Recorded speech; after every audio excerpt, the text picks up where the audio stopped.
This podcast is made with the support of New Zealand On Air. A warning. Listeners should be aware that this episode contains a discussion of sexual harm that could be triggering, as well as mention of suicide. Please take care. Episode 4, Christchurch. There's multiple sets of stairs here. Oh my goodness, I feel like a real sense of achievement. That's Jane and me, having an emotional reunion after taking about 25 minutes to find each other in the arrivals hall at Christchurch Airport. One of the things we've discovered in the making of this podcast is that neither of us has a particularly good sense of direction. This is embarrassing. I've got a jump. Are you sure you don't want to wear that? I knew it was raining. We're in Christchurch to talk to a psychologist. We've spent the last month or so talking to the people who were there when Jane's relationship started with a man we're calling Dan. Dan was Jane's church youth group leader, more than 10 years older than her. Their relationship started in secret and became sexual when she was 14. It went on until she was nearly 18. I have to say, I'm relieved we're talking to a professional. I've been feeling out of my depth. The interviews with Jane's mum and sister and her best friend at the time have been very intense. Jane is still insisting she wants to meet with Dan, but I can see how these interviews are stirring up old hurts for her. And I'm starting to get really worried about what might happen if that meeting doesn't go well. Given the damage he's done, it's been easy to think about Dan as a one-dimensional tabloid headline, youth leader preyed on flocks sort of thing. But that isn't what I'm hearing, even from Jane. And I know I'm going to have to talk to Dan soon. I'm hoping the psychologist here in Christchurch will tell us something that will help us decide if this is even the right thing to do.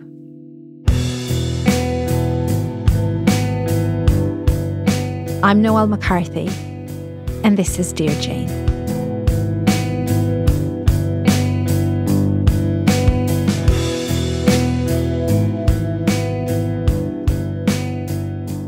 I'm Catherine Gallagher. I'm a clinical psychologist and I am currently the clinical practice manager at an organisation called START. So START's an NGO that supports children, youth and adults who have experienced sexual harm, sexual violence. I'm sitting in the front room of a house in suburban Christchurch. It's a very small space, carefully decorated, with bright art on the walls and delicate little ceramics on the window ledge. There are 2 comfortable chairs facing each other and a box of tissues discreetly at arm's reach. It's a cosy space on this early evening. It's very cold outside and it's raining. I'm here because I want to know more about how something that might seem good can cause so much damage over time. Most young people are hurt, or actually most people who've got an experience of sexual harm are hurt by someone that they are in relationship with. Catherine reports that a high proportion of abusive sexual experiences happen with people we know.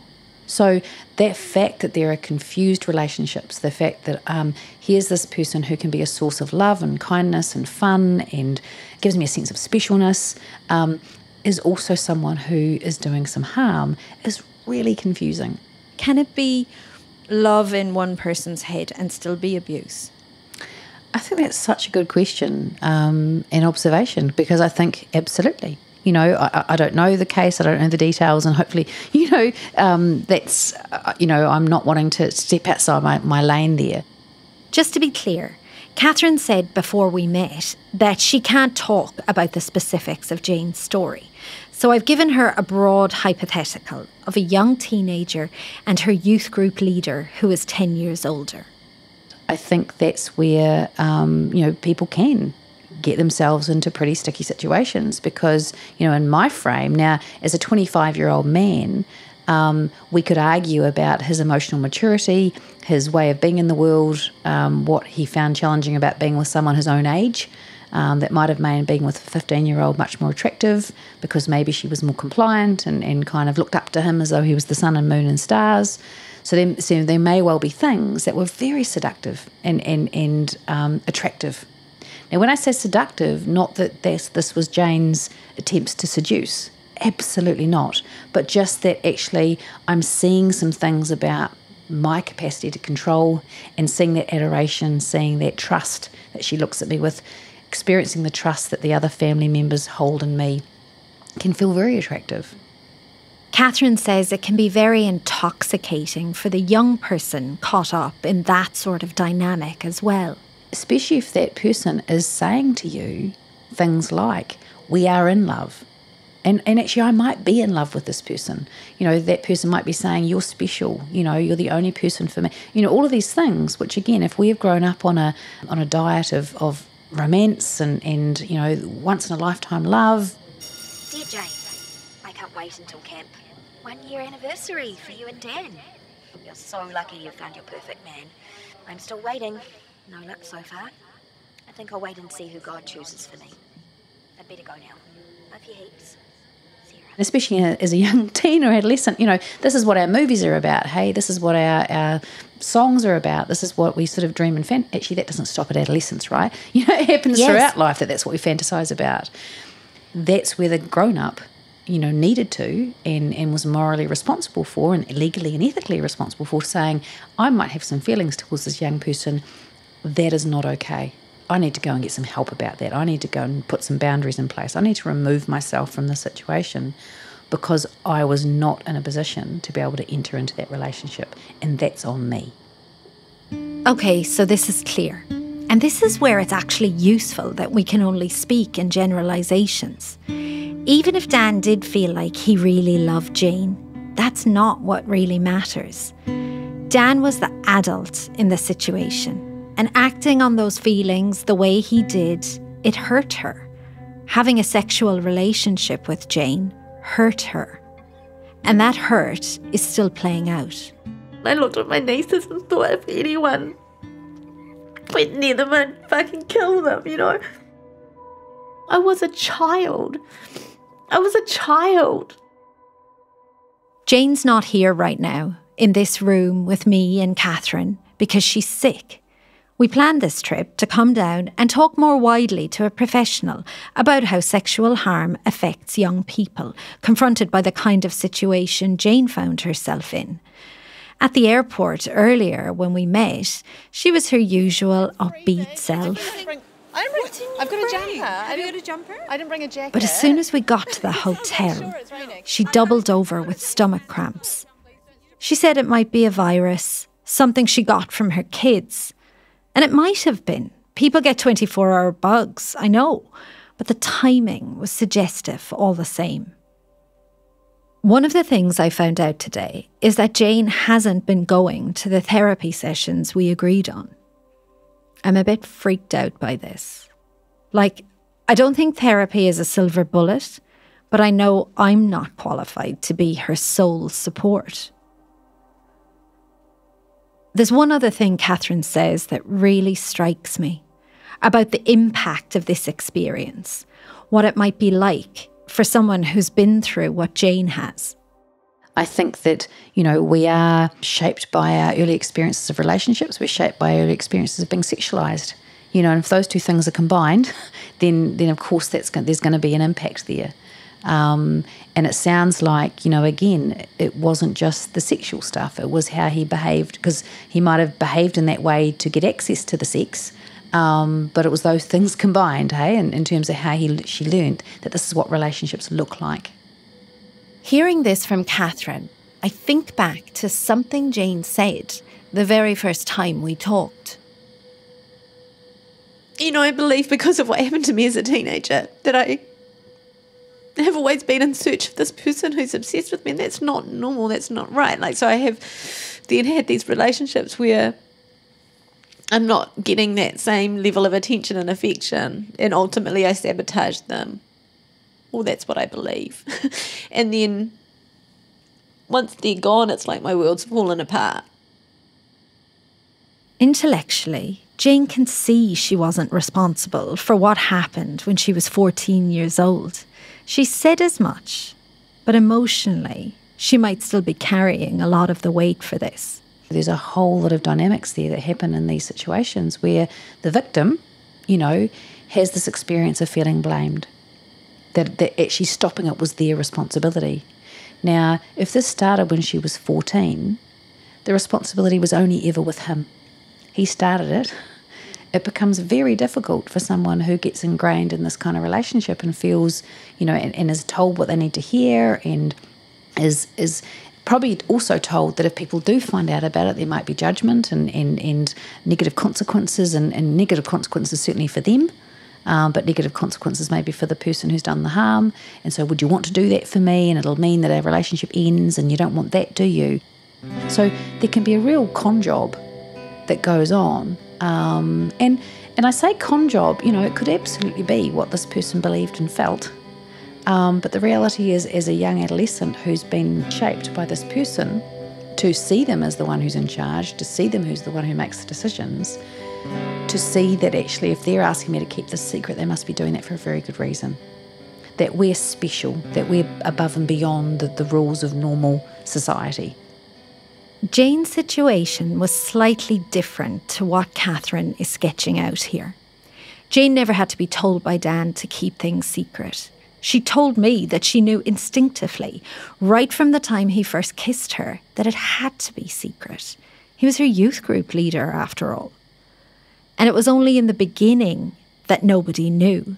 Eventually, many people found out. There's one thing I've been waiting all evening to ask Catherine about. This idea we've had about setting up a meeting between Jane and Dan. Restoration and kind of restorative processes can be really healthy. And I suppose the ingredients of a healthy and safe restorative process is that everybody has kind of done their work, if that makes sense. And so, that the person who's been harmed has an awareness of the impacts of that harm and has been supported through that and has a voice. But that also the person who's done the harm has had time and support, or just opportunities to reflect, and is able to acknowledge and take responsibility for the harm that they caused. Now, again, those are they might sound like a pretty simple process, but often those ingredients aren't in place. And that's where those restorative processes, all those points of contact, do have the capacity to be disappointing or further traumatising.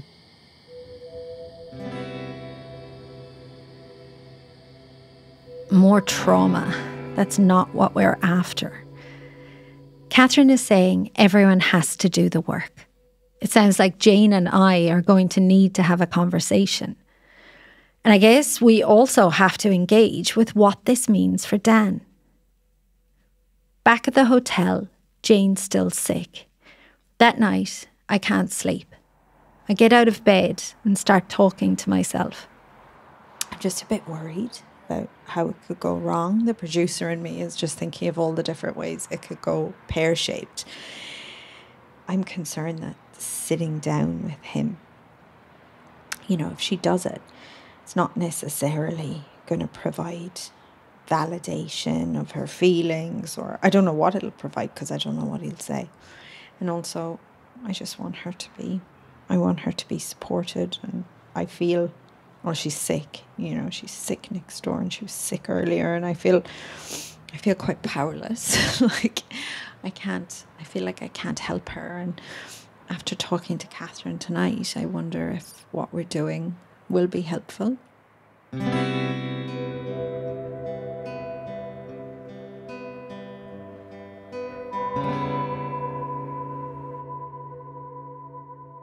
The next morning, Jane's feeling well enough to travel. I need to fill her in on what happened with Catherine. I'm still thinking about that final warning Catherine gave me about how any meeting with Dan could possibly inflict more trauma. I want Jane to be safe, but I don't know how I can do that. The only thing I can think of is to get her to go to therapy. To be honest, I can't understand why she hasn't done it already. The audio in this next bit is a bit ropey. Sorry. It's taped on my phone in the back of an Uber on the way to the airport. It starts with me filling Jane in on the conversation she missed the night before with Catherine. The thing she said was that, it wasn't your line to hold. Like, it wasn't on you to sort of hold out against Dan. It was on him once he realised he was attracted to you to find a way to make that, you know, to get out of your orbit and to keep you safe, and that didn't happen. I think, you know, it is very black and white in terms of things like the law and almost any sane person's perspective, but I still don't feel like he had bad intentions. Does that sound wacky? I don't, you know, it's just it's complex, right? One of the questions I asked her was like, is it possible to love someone and still hurt them and still, you know, be an abuser? And she said, yeah, of course. Well, I mean, we've all hurt people we love. This is an extreme version of that, but I think I've said it before, but I would be extremely surprised to learn that this was a pattern of behaviour. Yeah. You know, it brought up something for me as well, which, you know, we've just talked about it and it's hard to say. It's like, I don't know if I kind of want to pack you off to therapy just like so that everything can be better. You know, I was just like, oh, I just want you to sit down with someone who can kind of hold everything. I feel like it's getting a bit big. It is. And, you know, it does.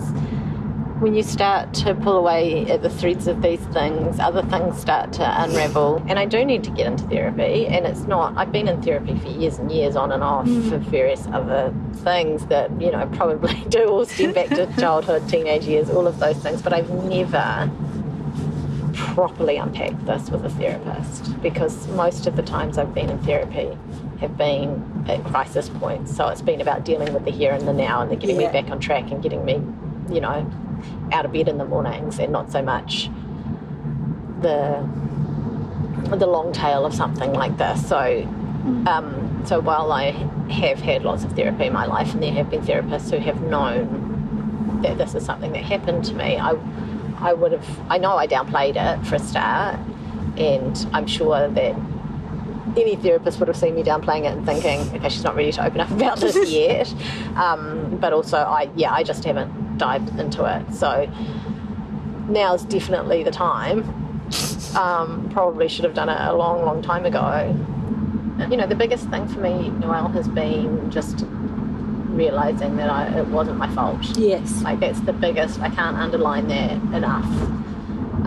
Because that, you know, for all this time, that dusty old suitcase sitting at the top of the attic, I felt was like my burden. And now I realise it's kind of, in a weird way, someone else put it there.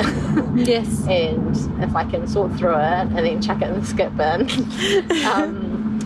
then I can just move on. And I don't 100% at this point know what it will be that enables me to throw it in the skip bin. Yes. I don't know if it is an apology or if it is... Because we've been talking about that. Like, we're nuts and bolts wise, right? We're at the place where I was going to call Dan next week to sort of invite him into the process. And how I feel after this trip, I feel like having a pause on that part, you know, keep doing what we're doing, the rest of it, but take a pause on that and see if we can get a bit more support. Wrap it around, you know, and get a sense of what that might look like what you need in order for the suitcase to get flung out the window. I don't know where the suitcase is going. And hey, you know, in lots of ways you didn't miss anything last night, because the first thing Catherine said was that it's not your fault and it couldn't have been your fault, and you know that. You know, and I'm really glad to hear you say that. There's another aspect to this whole story that we haven't even touched on, but Jane brings it up now, that all of this is about the future rather than just dealing with the past. It should be, you know. And what I want to know as well is how to keep my kids safe. That's the other thing, is that, like, how do I make sure that I don't impress my experience on them to the point that I'm overprotective or freak out if they have crushes or, you know, things like that myself. So that's right. We got to get out. We got to get out of the Uber. Thank you. Thank you so much. Oh, God. We say our goodbyes at the airport. I don't know when we'll see each other again.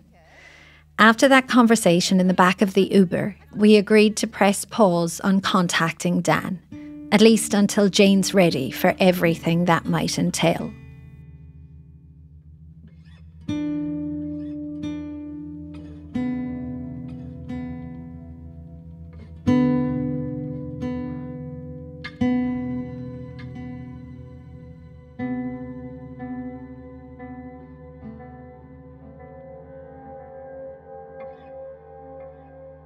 It's 5 weeks later. Jane and I have been talking most days. Jane's been seeing her therapist. It feels like she's settled into a rhythm. We've decided it's time to make the call to Dan.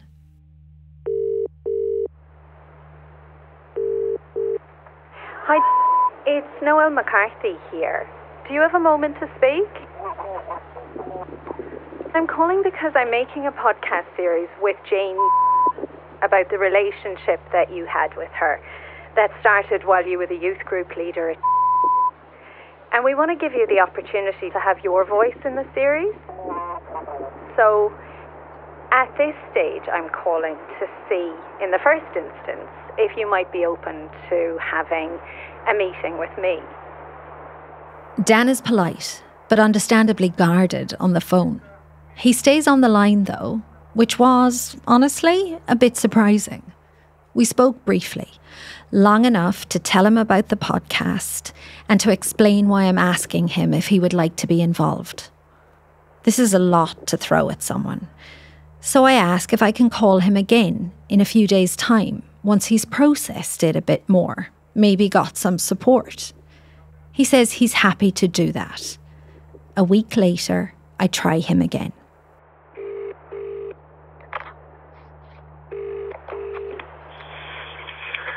Hi, is this... It's Noelle here again, Noelle McCarthy. Oh, you're welcome. We had a long conversation. It'll be part of a series, yeah. It's still in production, so everything is sort of still being assembled. Dan didn't want his voice used, so you're only hearing my side of the conversation. Okay. I mean, it sounds to me from what you're saying that there might be things that you're thinking about or things that you want to say. Yeah, okay. And listen, this is really good for me to know. It's really, this is I just want to say I appreciate you being open about this and having an open conversation. If you did talk to her, if you did sit down with Jane now after this time has passed, what would your intention be in sitting down with her?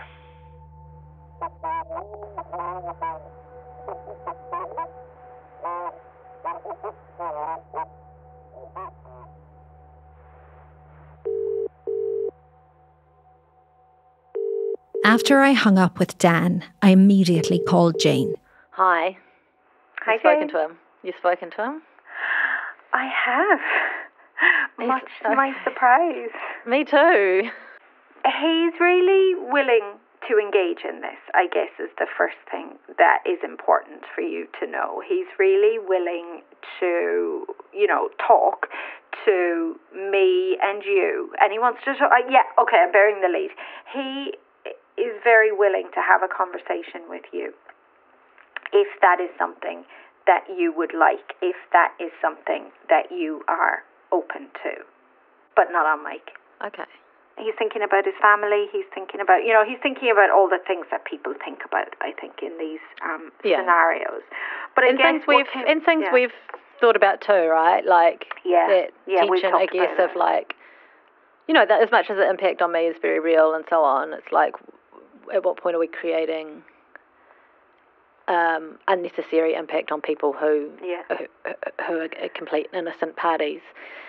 I had this weird feeling during some of the conversation where I was like, I've heard your side of the story and I know the damage that it did, and I know from talking to other members of the youth group and Ange and hearing his side of the story. I thought a bit about your sister, about what Lisa said about the work in the youth group and how much they enjoyed it and how much he enjoyed it. And it was a weird feeling, because I was able to sort of feel a bit of, not sympathy, but empathy, I guess. Yeah.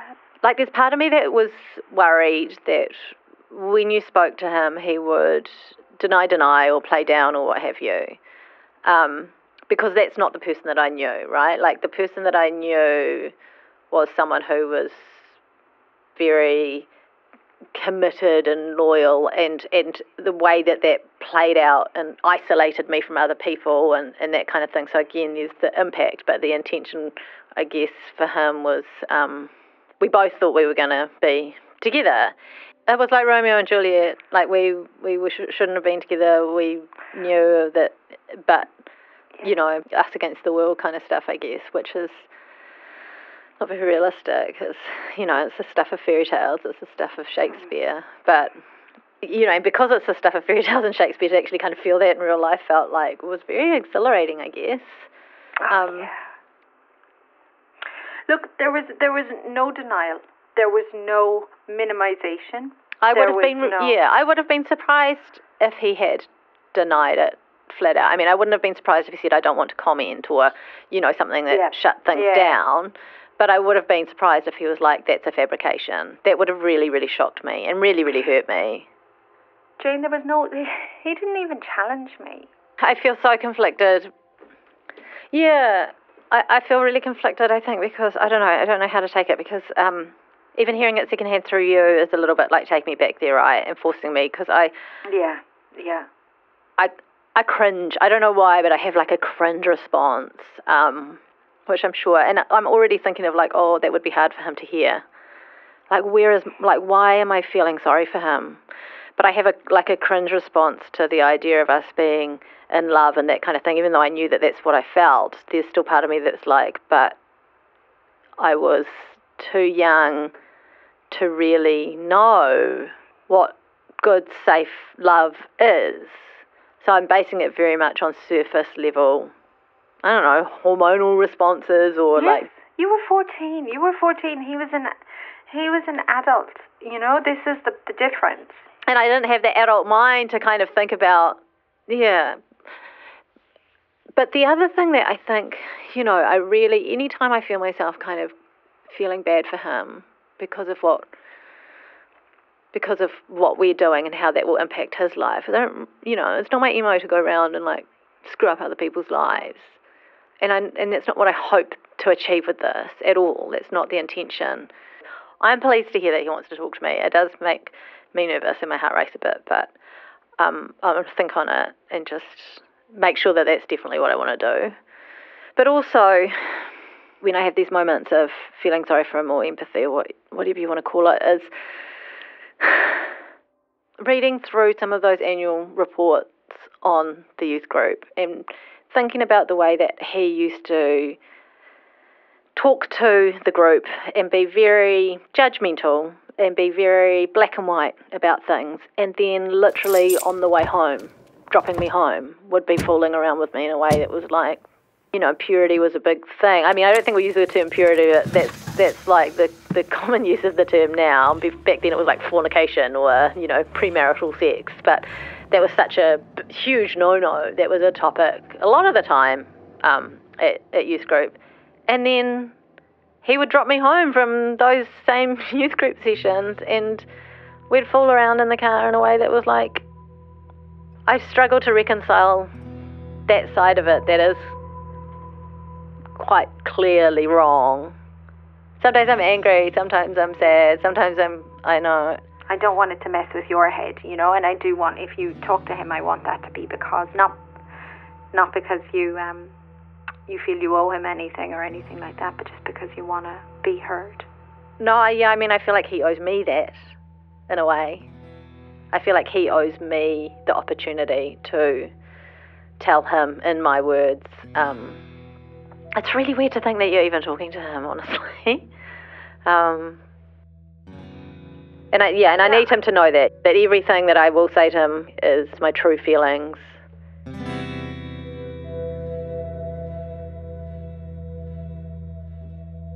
So Jane's happy with how that first approach has gone. And it's reassuring for me that Dan seems to be in good faith. But there's still room for this to go wrong. He could get cold feet, he could back out, he could lawyer up. And we still have more questions. The main one is the same. How was this allowed to happen? In Dan's head, he fell in love.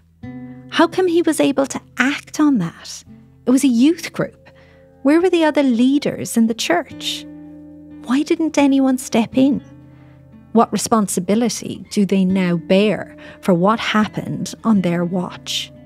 One of the challenges that you strike first up with any of the church processes is a lack of independence.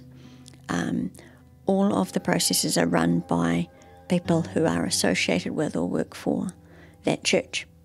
So they're effectively investigating themselves. On the final episode of Dear Jane, we're trying to get some answers while Jane prepares for a meeting that could help put a new perspective on her life and allow her to move on. He's in there. Yeah. Is there anything you want to go through or say? No, I just think I need to do this. You're ready? I'm ready. You're ready.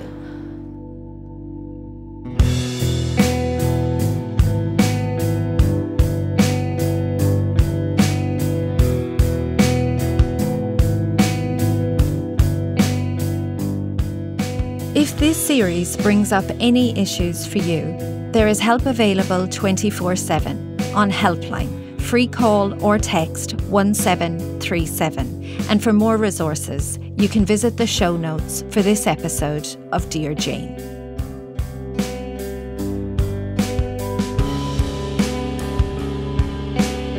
Dear Jane is a Spinoff podcast network production, written and produced by me, Noelle McCarthy. Thank you to everyone who spoke to us for this series. Our producer is Madeline Walker. Our executive producer is Toby Manhire. Story consultants are Alex Casey and John Daniel. Our sound recordist is TAUTOKO Butler. Additional studio recording by Samuel Robinson. Our sound design and mix is by Mark Chesterman. Our original theme music is by TAUTOKO Butler. Our graphic designers are Tina Tiller and Archie Banal. Our voice actors are Liv Tennant and Tom Clark. And special thanks to Kirsty Johnston for guidance on trauma-informed reporting. This series was made possible by support from New Zealand On Air.